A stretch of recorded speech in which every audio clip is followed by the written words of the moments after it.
রাখতেই হয় পশ্চিমবঙ্গের তৃণমূলের অবস্থানের দিকে। একদিকে তৃণমূলে বড় ভাঙন, অন্যদিকে অভিষেক বন্দ্যোপাধ্যায় খুব দ্রুত গ্রেফতার হতে পারেন সেই আশঙ্কাটাও ধীরে ধীরে বাড়ছে।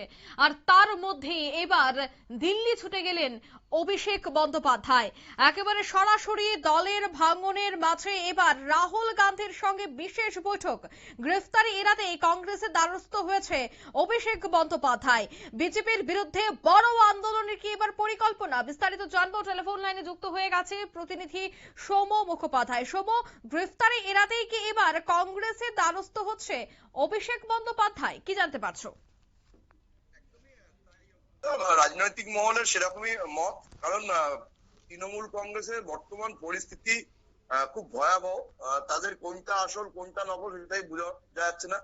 এমনিতেই মমতা বন্দ্যোপাধ্যায় এবং অভিষেক বন্দ্যোপাধ্যায়ের নির্দেশকে অমান্য করে পরিষদীয় দল তৃণমূলের পশ্চিমবঙ্গ তারা আলাদা দলনেতা ঠিক করেছে, তারা পুরো আলাদা মুখ্য সচেতক ঠিক করেছে, সেইভাবে তারা দল চালাচ্ছে। অন্যদিকে লোকসভাতেও কিন্তু দেখা গেছে যে তৃণমূলের মধ্যে একটা আড়াআড়ি ভাগ হয়ে গেছে, যার মধ্যে একদিকে প্রায় 19 থেকে 20 জন সাংসদ রয়েছে, অন্যদিকে 7 থেকে 8 জন সাংসদ রয়েছে। সেই জায়গায় দাঁড়িয়ে কিন্তু আজ নতুন করে তৃণমূল কংগ্রেসের রাজ্যসভা সাংসদ সুস্মিতা দেব, তিনি আগে যে সাংসদ শুভেন্দু শেখর রায় তার পথে হেঁটেই রাজ্যসভা থেকে ইস্তফা দিয়েছে। ফলে নতুন করে কিন্তু রাজ্যসভাতেও তৃণমূলের মধ্যে একটা ভাগাভাগি হওয়ার প্রবল সম্ভাবনা তৈরি হয়েছে। তার মাঝেই পশ্চিমবঙ্গে সই কাণ্ড নিয়ে এই পরিষদীয় দলনেতা বাছার ব্যাপারে যে সই কাণ্ড ঘটনা ঘটছে, জাল সইয়ের যে ঘটনা ঘটছে, সেই ঘটনা নিয়ে সিআইডি রীতিমতো অভিষেক বন্দ্যোপাধ্যায়কে গ্রেপ্তার করার জন্য তারা বিভিন্ন রকমের পদক্ষেপ নিচ্ছে। এই ব্যাপারে রক্ষা কবচের জন্য কলকাতা হাইকোর্টে যে মামলা করেছিল, সেই মামলার শুনানিও বৃহস্পতিবার হবে এবং যে কোনো মুহূর্তে কিন্তু অভিষেক বন্দ্যোপাধ্যায় গ্রেপ্তার হবে বলেই রাজনৈতিক মহল মনে করছে। ইতিমধ্যেই কলকাতা বিমানবন্দরের সাথে সিআইডি আধিকারিকরা যোগাযোগ করেছে যে অভিষেক বন্দ্যোপাধ্যায় যদি কলকাতায় ফেরেন তাহলে তাকে সেখানে গ্রেপ্তার করা হবে এবং এরকম হতে পারে দিল্লি থেকেও অভিষেক বন্দ্যোপাধ্যায়কে গ্রেপ্তার করা হতে পারে। এর মাঝেই কিন্তু অভিষেক বন্দ্যোপাধ্যায়কে দেখা গেল আজ তিনি দিল্লির 10 নম্বর জনপথে রাহুল গান্ধী, দেশের বিরোধী দলনেতা রাহুল গান্ধীর সাথে বৈঠক করেছেন। একটা উচ্চ পর্যায়ের বৈঠক হয়েছে।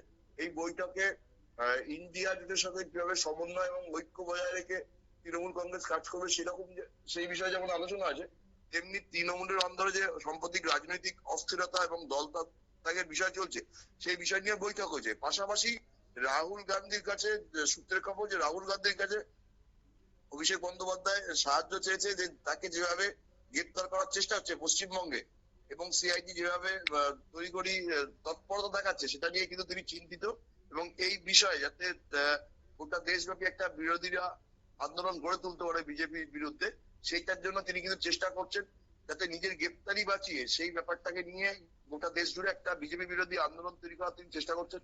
এই বৈঠকে ডেরেক ও ব্রায়ান রয়েছে বলে জানা গেছে। মূলত অভিষেক বন্দ্যোপাধ্যায়ের গ্রেপ্তারি বাঁচানোর জন্য এই বৈঠক হচ্ছে বলেই জানা যাচ্ছে, কিন্তু তৃণমূল বা কংগ্রেসের তরফ থেকে এখনো পর্যন্ত এই বিষয়ে কিছু জানানো হয়নি। রাজনৈতিক মহলের ধারণা সোনিয়া গান্ধী মমতা বন্দ্যোপাধ্যায় একটা বৈঠক হয়েছে ইন্ডিয়া জোটের বৈঠকের পরে, তারপরে কিন্তু রাহুল গান্ধীর সাথে অভিষেক বন্দ্যোপাধ্যায় এই গুরুত্বপূর্ণ বৈঠক করছে। কারণ রাজনৈতিক মহলের একটা অংশ মনে করে যে সোনিয়া গান্ধীর সাথে মমতা বন্দ্যোপাধ্যায়ের সাথে ভালো সম্পর্ক থাকলেও রাহুল গান্ধীর সাথে মমতা বন্দ্যোপাধ্যায়ের রসায়ন কিন্তু ঠিক নয়। কারণ রাহুল গান্ধী এবং মমতা বন্দ্যোপাধ্যায় গত অতীতেও দেখা গেছে যে একে অপরের প্রকাশ্যে বিরোধিতা না করলেও একে অপরের কিন্তু সেভাবে পাশে দাঁড়াননি, বরঞ্চ তারা একে অপরের বিরুদ্ধে বিভিন্ন ধরনের গতিবিধি করেছে, এরকম প্রমাণও কিন্তু রয়েছে রাজনৈতিকদের হাতে। সেই জায়গায় দাঁড়িয়ে অভিষেক বন্দ্যোপাধ্যায় চাইছে রাহুল গান্ধীর সাথে সম্পর্ক ঠিক রেখে কংগ্রেস এবং তৃণমূল একভাবে লড়াই করতে এবং নিজের গ্রেপ্তারি বাঁচাতে। অন্যদিকে মমতা বন্দ্যোপাধ্যায় সোনিয়া গান্ধীর সাথে সম্পর্ক ঠিক রেখে এই দু তরফ থেকেই একটা সম্পর্ক ঠিক রাখার চেষ্টা হচ্ছে। মমতা বন্দ্যোপাধ্যায় রাহুল গান্ধীর সাথে বৈঠক করছেন না, আবার রাহুল গান্ধী কিন্তু অভিষেক বন্দ্যোপাধ্যায়ের সাথে বৈঠক করছে। দু তরফ থেকে আলোচনা চালিয়ে তৃণমূল এখন এই বিপদ থেকে উদ্ধার হওয়ার চেষ্টা করছে। কিন্তু রাজনৈতিক মহলের মত যে তৃণমূলের মানে শেষে শুরু হয়েই গেছে, তৃণমূলের এখন যা কিছুই হবে সে ধ্বংসের দিকেই এগোবে। অভিষেক বন্দ্যোপাধ্যায়ের গ্রেপ্তারি সেই ধ্বংসের অন্যতম গুরুত্বপূর্ণ ঘটনা বলেই তারা মনে করছে এবং যে কোনো মুহূর্তে সেই গ্রেপ্তারি হবে, সে অভিষেক যতই চেষ্টা করুক না কেন। অঙ্কিতা, একদমই ধন্যবাদ। অর্থাৎ অভিষেক বন্দ্যোপাধ্যায় যতই চেষ্টা করুক না কেন এবার কিন্তু দেখা যাচ্ছে যে বিদায় ঘন্টা বেজে গেছে। অন্যদিকে অভিষেক বন্দ্যোপাধ্যায় এতদিন যাবৎ যে সমস্ত বিষয়ের উপর যুক্ত ছিল বা এখনো পর্যন্ত যে অভিযোগটা উঠে আছে অভিষেক বন্দ্যোপাধ্যায়ের বিরুদ্ধে, তার যদি সত্যতা মিলে তবে কি আদৌ রাহুল গান্ধী বাঁচাতে পারবে অভিষেক বন্দ্যোপাধ্যায়কে, নাকি তার ঠিকানা জেল হতে চলেছে? এই বিষয়টা নিয়েই কিন্তু এবার আলোচনা সমালোচনার ঝড় বইছে। নিয়ে নিচ্ছি ছোট্ট একটি বিজ্ঞাপন বিরতি, সঙ্গে থাকুন।